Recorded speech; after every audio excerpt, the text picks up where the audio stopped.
지난주에 우리는 고린도 교회에 있었던 우상이 제물의 문제에 대해서 살펴보았습니다. 고린도전서 8장부터 10장까지는 이 우상 제물 문제를 다루는데 그 중에서 8장의 내용만을 지난주에 살펴보았습니다. 지난주에 살펴본 우상 제물의 문제에 관한 것은 이러한 것이었습니다. 고린도 교회에는 성경적 지식에 있어서 뛰어난 강한 자 그룹과 그에 반해 성경적 지식이 조금 뒤떨어지는 약한 자 그룹이 있었습니다. 강한 자들은 그들에게 자유함이 있음을 알고 있었습니다. 또한 그들은 우상이 실제하지 않음도 알고 있었습니다. 그래서 그들은 우상에게 바치는 제물이 어떠한 방향으로든지 아무런 효력이 없음을 깨달은 자들이었습니다. 그래서 그들은 우상에게 바치는 제물을 서스럼없이 먹었습니다. 이에 반해 약한 자 그룹은 자유함과 우상에 대한 지식이 없는 자들이었습니다. 약한 자들은 그리스도인으로 개성되기 이전에 가지고 있었던 우상 제사에 대한 관습이 남아 있었습니다. 그들은 다른 우상도 실제할 것이라는 생각이 남아 있었습니다. 그래서 그들은 우상에게 바쳐지는 음식이 실제로 우상에게 바쳐지는 음식이라고 생각을 했습니다.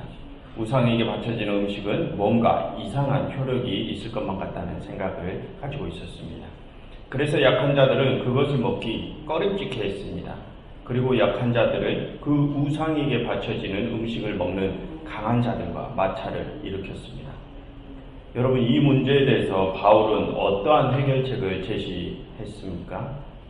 바울은 강한 자들에게 이렇게 하라고 충고하였습니다. 교만하지 말고 사랑하여라 라고 말하였습니다. 강한 자 너희들이 가진 우상 제물에 대한 이해는 옳다. 다른 신은 원래 없다. 우상은 없다. 그러니 원래 우상이 제물이라는 음식도 없다. 그러니 그 음식을 먹어도 아무 문제가 없다. 음식에 있어서 너희는 자유하다. 그런데 너희가 가진 그 지식과 자유가 너희를 교만하게 했구나. 약한 자들은 아직 다른 신이 있을지도 모른다고 생각한다. 그리고 다른 신들에게 바쳐지는 제물도 뭔가 이상한 효력을 가지고 있을 것만 같다고 생각을 한다. 그런데 강한 자 너희들이 약한 자들 앞에서 그 음식을 먹으면 약한 자들은 너희 강한 자들이 먹으니 그냥 따라서 먹을 거 아니냐. 그럼 약한 자들은 자신의 양심을 속이고 먹는 게 되는 것이다. 그들은 자신의 마음속에 하나님을 배신하게 되는 것이다. 강한 자 너희들이 자유하다고 너희 마음대로 행동하는 교만을 보이지 말아라. 약한 자를 위해 조금만 참아주어라. 사랑을 보여라. 고기 그까짓 게 하나님 앞에 뭐가 중요하냐? 고기 더 먹는다고 잘 사는 것도 아니고 고기 안 먹는다고 죽는 것도 아니지 않느냐. 그러니 그깟 음식 때문에 약한 자들 죄에 빠지게 하지 말아라. 강한 자 너희들이 조금만 참아주어라. 약한 자들에게 사랑을 보여라 라고 바울은 해결책을 제시를 했습니다. 그리고 바울은 계속해서 자신의 말을 이어갑니다. 그런데 지난주에 고린도전서 8장부터 10장까지의 구조를 살펴봐서 여러분들께서 다 아시겠지만 바울은 8장과 10장에서 우상의 제물에 관한 이야기를 하면서 갑자기 뚱딴지같이 9장에서 사도의 권리에 관한 이야기를 합니다. 그런데 유대인들의 문학 양식상 9장의 사도의 권리에 관한 이야기도 앞뒤에 우상의 제물과 관련된 이야기라고 했던 거 기억이 나십니까? 샌드위치 양식 기억이 나시죠? 샌드위치 양식 중에 기본 원리를 다루는 부분이 바로 이 가운데 부분이라고 했었는데 그 핵심 원리를 가진 가운데 부분이 바로 9장 사도의 권리에 관한 부분입니다. 오늘은 그 9장의 내용을 살펴보려고 합니다. 9장에서 바울이 말하는 사도의 권리란 사도로서 재정 후원을 받을 권리를 말하는 것이었습니다. 9장 14절을 함께 보실까요? 9장 14절을 보시면 주께서도 복음 전하는 자들이 복음으로 말미암아 살리라 명하셨느니라 라고 기록되어 있습니다. 이것은 예수님께서 복음을 전하는 사도들을 위하여 마련해 주신 사도들의 권리를 나타내는 말입니다. 요즘도 그렇지만 당시에 가르치는 일을 하는 자들은 그 가르치는 일에 대한 사례를 받았습니다. 요즘에 학교 선생님들처럼 당시의 율법 교사나 사회적으로는 철학자와 언변가 같은 다른 누군가에게 지식과 지혜를 가르치는 자들에게는 그의 가르침에 대한 적절한 사례가 주어졌습니다. 14절에서 예수님께서 말씀하시는 것은 이것을 말씀하는 것입니다. 복음 전하는 자들은 그 복음 전하는 일로 말미암아 살리라 라고요. 마태복음 10장 9절과 10절에서 예수님께서는 12제자를 파송하시면서 이렇게 말씀하십니다. 너희 전대에 금이나 은이나 동을 가지지 말고 여행을 위하여 배낭이나 두벌옷이나 신이나 지팡이를 가지지 말라. 이는 일꾼이 자기 먹을 것을 받는 것이 마땅함이라. 예수님께서 제자들을 파송하시면서 말씀하신 내용입니다. 이처럼 예수님께서는 사도들에게 사역을 할 때 재정을 후원받을 수 있는 권리를 마련해 주셨습니다. 그것은 예수님의 명령과도 같은 것이었습니다. 그런데 바울은 이방인 교회에 선교 사역을 하면서 세계를 돌아다니면서 예수님께서 주신 사도의 재정 후원 권리를 쓰지 않았습니다. 바울은 자신이 세운 교회들에 대해서 재정 후원을 받지 않고 자비량 선교를 고집하였습니다. 그렇다면 바울은 지금 예수님의 명령을 거부하고 있는 것일까요? 아닙니다.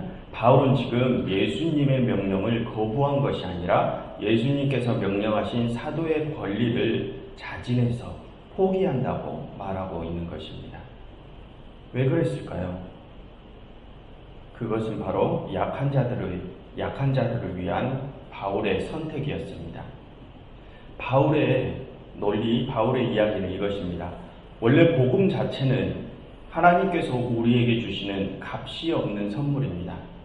그런데 그 값이 없는 선물인 복음을 전하면서 만약 그 값을 받게 된다면 약한 자들이 보기에, 아직 신앙적 지식이 부족한 자들이 보기에 그 모습이 어떻게 보이겠습니까? 물론 강한 자들과 예수님의 말씀을 알고 있었던 자들은 사도의 재정 후원의 권리를 당연히 이해했을 것입니다. 그러나 약한 자들과 아직 복음을 전해 듣지 못했던 자들에게는 그 모습이 모순된 행동으로 보일 수도 있었을 것입니다. 그래서 바울은 그 약한 자들을 위해서 자신이 가진 권리와 자유를 스스로 포기한 것입니다. 자신에게 사도의 권리가 없어서가 아니라 약한 자들을 위해서 자신이 가진 그 권리를 희생합니다. 바울은 자신이 가진 사도의 권리를 포기하고 자기 스스로 생업을 이어가며 복음을 전합니다. 그런데 바울이 사도의 권리를 포기한 그 일로 인해서 어떠한 문제가 생겼습니다. 당시에 그렇게 자비량 선교를 하고 있는 바울의 모습을 바라보던 다른 사역자들이 바울을 비방하는 일이 생기게 됩니다. 바울이 전하는 복음이 가짜 복음이라고 말입니다. 당시 고린도 교회와 소아시아의 여러 교회들에서는 거짓 교훈, 거짓 복음을 전하는 거짓 사도들이 있었습니다. 그들은 바울이 이전에 세워놨던 교회들에 들어와서 거짓 복음을 전했습니다. 그리고 그들은 적반하장격으로 바울을 공격했습니다. 바울이 세운 교회에 들어와서 말입니다. 그들은 이렇게 바울을 공격했습니다. 우리가 전하는 교훈이 진짜 교훈이다. 우리가 전하는 복음이 진짜 복음이다. 저 바울을 봐라. 바울은 자신이 전한 복음에 대해서 정당한 대가를 받지 않는다. 자신의 복음에 자신이 없기 때문에 그런 것이다. 바울은 뭔가 자신의 복음에 캥기는 것이 있기 때문에 정당한 대가를 요구하지 못한다. 그러나 우리는 자신 있게 우리의 대가를 요구하고 그에 맞는 엄청난 교훈을 너희에게 전한다. 그러니 우리가 진짜다라고 말입니다. 당시의 철학자들이나 언변가들은 사회적으로 대단한 선망의 대상들이었습니다. 그들이 전하는 철학과 그들의 언변이 뛰어날수록 그들은 높은 대가를 받았으며 높은 대가를 받으면 받을수록 사회적으로 인정을 받는 실정이었습니다. 그래서 거짓 사도들은 자신들이 받고 있는 높은 대가를 제시를 하면서 돈을 한 푼도 받지 못하는 바울을 보며 저 바울은 거짓 사도다라고 주장을 한 것입니다. 그 내용은 고린도 후서를 보면 자세히 나와 있습니다. 그런데 이 배경이 고린도 전서 지금 9장의 배경이 되고 있습니다. 어쨌든 바울은 말합니다. 9장 2절입니다. 9장 2절입니다. 다른 사람들에게는 내가 사도가 아닐지라도 다른 사람들, 지금 바울은 거짓 사도들을 말을 하고 있습니다. 너희에게는 사도이니 나의 사도됨을 주 안에서 인친 것이 너희라. 너희에게는 사도다. 내가 사도다. 여러분, 바울은 지금 무슨 말을 하고 있는 것일까요? 여러분, 이전에 고린도 교회를 누가 세웠다고 했습니까? 바로 바울입니다. 바울의 말은 다른 사람들이 제 아무리 뭐라고 해도 너희들에게만은 너희를 주의 교회로 세운 내가 진짜 사도 아니냐, 이 말입니다. 너희가 나를 통하여 주의 인치심을 받지 않았느냐? 저 거짓 사도들이 나를 가짜 사도라고 모함하고 있더라도 너희는 알지 않느냐? 너희는 나로 인해 주님의 교회로 세움을 받지 않았느냐? 그로 인해서 내가 주님의 사도로 인치심을 받지 않았느냐? 다른 사람이 뭐라 해도 너희에게만은 내가 진짜 사도 아니냐? 이 말을 하고 있는 것입니다. 그리고 말합니다. 3절, 나를 비판하는 자들에게는 변명할 것이 이것이니, 바울이 사례를 받지 않기 때문에 가짜라고 비판하는 진짜 거짓 사도들을 가리킵니다. 그렇게 말문을 열면서 바울은 사도의 권리 이야기를 이제 본격적으로 꺼냅니다.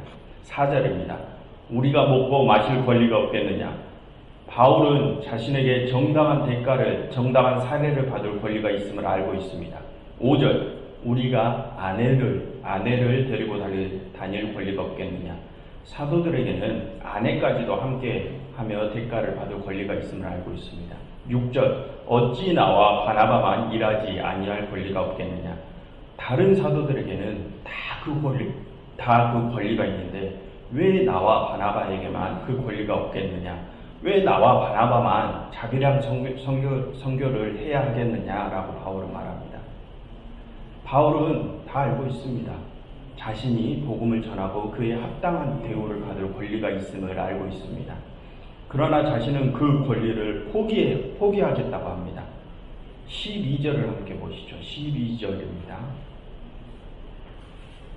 우리가 이 권리를 쓰지 아니하고 범사에 참는 것은 그리스도의 복음에 아무 장애가 없게 하려 함이라. 바울은 그리스도의 복음이 전해지는데 조금의 걸림돌이라도 생긴다면 자신이 가진 권리도 조금의 미련도 없이 포기한다고 말하고 있습니다. 약한 자들은 값이 없는 복음이 전해지는데 그 복음을 전하는 일꾼들이 값을 받는 것을 이해를 못할 수도 있습니다. 그래서 바울은 그 약한 자들을 위해서 자신이 가진 권리를 포기한 것입니다. 자신이 재정 후원을 받을 권리가 있는데도 약한 자들을 위해서, 약한 자들이 복음을 잘 받아들이게 하기 위해서 자신이 가진 권리를 포기하고 스스로 생업을 이어가면서 복음을 전했던 것입니다. 그리고 바울은 이 편지를 읽는 수신자들에게 말을 합니다. 15절을 보시죠. 그러나 15절입니다. 그러나 내가 이것을 하나도 쓰지 아니하였고 또 이 말을 쓰는 것은 내게 이같이 하여 달라는 것이 아니라 내가 차라리 죽을지언정 누구든지 내 자랑하는 것을 헛된 대로 돌리지 못하게 하리라. 바울은 자신은 사도의 권리를 하나도 쓰지 않았다고 합니다. 그리고 자기에게 그 대가를 다시 돌려달라고 이 말을 하고 있는 것도 아니라고 합니다. 내가 만약 내 자유로 이것을 행하면 자기가 만약 그 대가를 돌려달라고 이 말을 하는 것이라면 차라리 자신이 죽는 것이 낫겠다고 합니다. 그러면서 바울은 말을 합니다. 16절부터 18절을 함께 보겠습니다. 16절부터 18절. 내가 복음을 전할지라도 자랑할 것이 없음은 내가 부득불할 일임이라. 만일 복음을 전하지 아니하면 내게 화가 있을 것이로다. 내가 내 자의로 이것을 행하면 상을 얻으려니와 내 자의로 아니한다 할지라도 나는 사명을 받았노라. 여러분, 바울의 말을 이해하시겠습니까? 바울은 지금 이 말을 하는 것입니다. 내가 자비량 선교를 하며 복음을 전하는 것은 자랑이 될 수 없습니다. 왜냐하면 그것이 나의 사명이기 때문입니다. 그러면 사람들이 물을 것입니다. 그럼 너는 그 일을 하고 어떤 대가를 받느냐? 그럼 저는 이렇게 대답할 것입니다. 내가 받을 대가는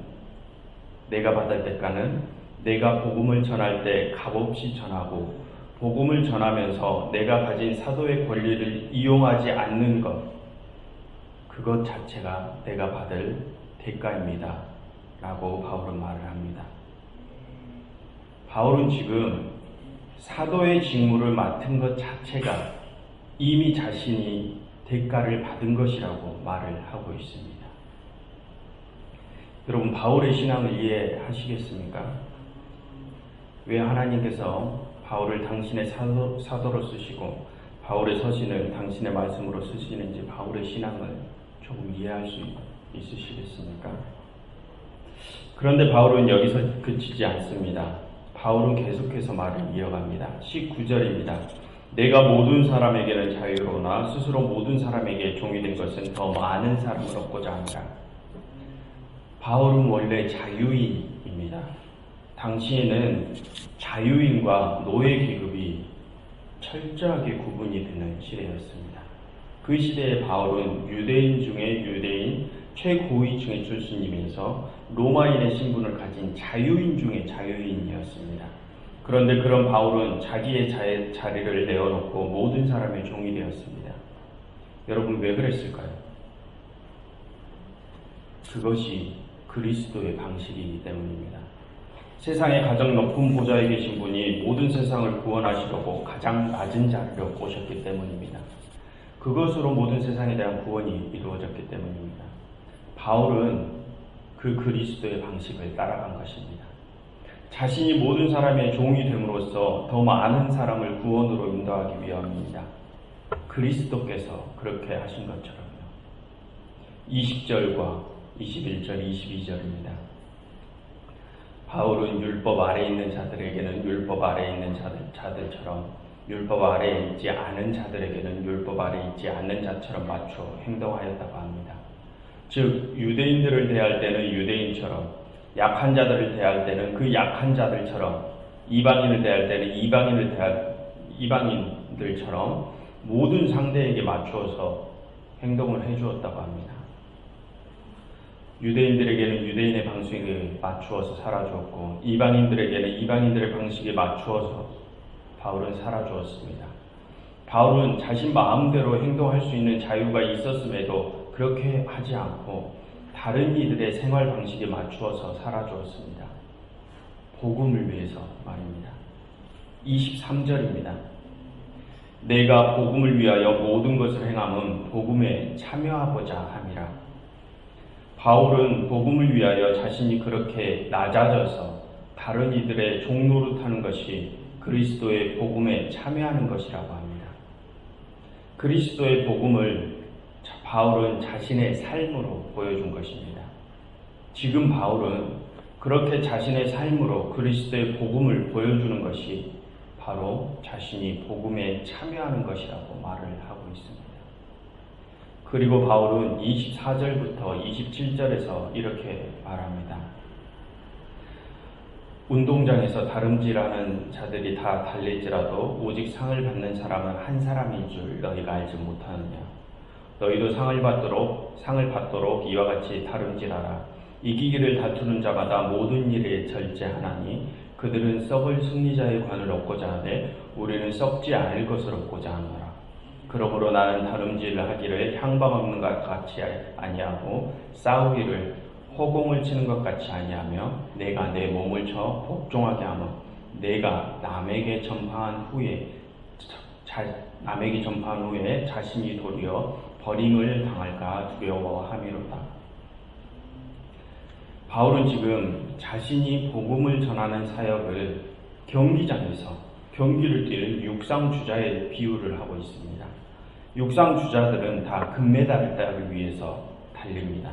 그러나 금메달을 따는 사람은 단 한 사람뿐입니다. 그와 같이 여러분들도 하늘의 금메달을 따기 위해서 노력을 하라고 합니다. 또 경기에 나서는 사람들은 그 승리를 위해서 스스로 절제한다고 합니다. 이 세상에 썩어 없어질 메달을 위해서도 그렇게 절제를 하는데 심지어 하늘의 메달을 위하여 사는 우리들은 어떻게 해야 할까요? 우리는 하늘의 상급을 위해서 살아갑니다. 그러니 나 바울은 목표 없이 이 믿음의 경주를 하고 있는 것이 아닙니다. 나 바울은 허공을 치듯이 의미 없는 헛손질을 하고 있는 것이 아닙니다. 나 바울은 매일 나의 몸을 쳐서 스스로를 굴복시킵니다. 그 이유는 내가 복음을 전하고 난 후에 도리어 나 스스로 버림받는 가련한 신세가 되지 않기 위해서입니다. 바울은 자신이 그렇게 자신의 모든 삶을 다 바쳐 복음을 전했는데도, 자신의 모든 것을 내어주며 복음을 전했는데도 자신이 구원의 경주에서 탈락될까 염려를 합니다. 여러분, 우리 중에 바울처럼 살고 있는 사람이 있습니까? 아니, 지금 우리 한국교회에서 바울처럼 살고 있는 교인이 있을까요? 바울에 비하면 우리는 너무도 턱없이 부족한 사람들입니다. 그런데 우리는 너무도 자신합니다. 우리의 믿음 상태가, 우리의 신앙 상태가 이미 하나님의 택함을 받기에 이미 합당한 상태라고 말합니다. 잠언 16장 18절의 말씀을 들려드리겠습니다. 교만은 패망의 선봉이요 거만한 마음은 넘어짐의 앞잡이니라.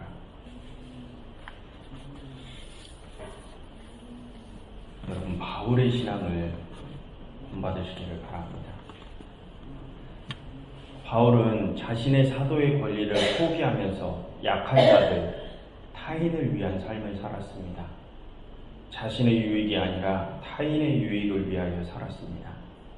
그러면서도 바울은 그것을 자랑으로 내세우지 않았습니다. 바울은 자신이 주님의 말씀을 전하는 사명자라는 그것만으로도 자신이 이미 모든 대가를 받았다고 고백을 했습니다. 교만이 아니라 겸손, 내가 아니라 타인을 위한 삶을 살아간 자가 바울이었습니다. 최고의 자유인이었던 자가 그리스도의 복음을 위해서 자신의 모든 것을 내려놓고 모든 이들의 종이 된 자가 바로 바울이었습니다. 여러분, 바울의 이 모습이 진짜 그리스도인의 모습 아니겠습니까? 높은 하늘 보좌를 마다하고 이 낮은 땅으로 내려오신 그리스도, 가장 높은 자가 가장 낮은 자리에서 섬기신 그리스도, 전적인 타인을 위해서 자신의 모든 피를 쏟고 돌아가신 그리스도, 그 그리스도를 따랐던 이 바울의 모습이 진짜 그리스도인의 모습 아니겠습니까? 사랑하는 교우 여러분, 바울과 같은 진짜 신앙인들이 되시기를 바랍니다. 내가 가진 자유를 복음을 위하여, 타인을 위하여 서스럼 없이 내어놓았던 우리의 믿음의 선진을 본받으시기를 바랍니다. 그리하여 우리에게 주어진 구원의 경주를 끝까지 완주하여 여기 있는 우리 모두가 하나님과 연합되어 영원한 삶을 영원히 함께하기를 간절히 소망합니다. 기도하겠습니다. 하나님께서는 당신의 아들을 통하여 저희에게 자유를 허락하셨습니다. 그러나 저희가 받은 이 자유를 저희의 육체의 정욕을 위하여 쓰지 않게 하시고 이 자유로 교만하지 않게 하옵소서. 저희가 얻은 자유를 주님의 복음을 위하여 지혜롭게 사용할 수 있게 하시고 저희의 삶이 그 복음을 드러낼 수 있는 삶이 되게 하옵소서. 하나님, 저희가 약하여 그 길에서 자꾸 넘어지려고 하오니 성령 하나님의 능력으로 저희가 다시 일어나 그 길 끝을 향하여 내달릴 수 있게 하옵소서. 예수님의 이름으로 기도드렸습니다.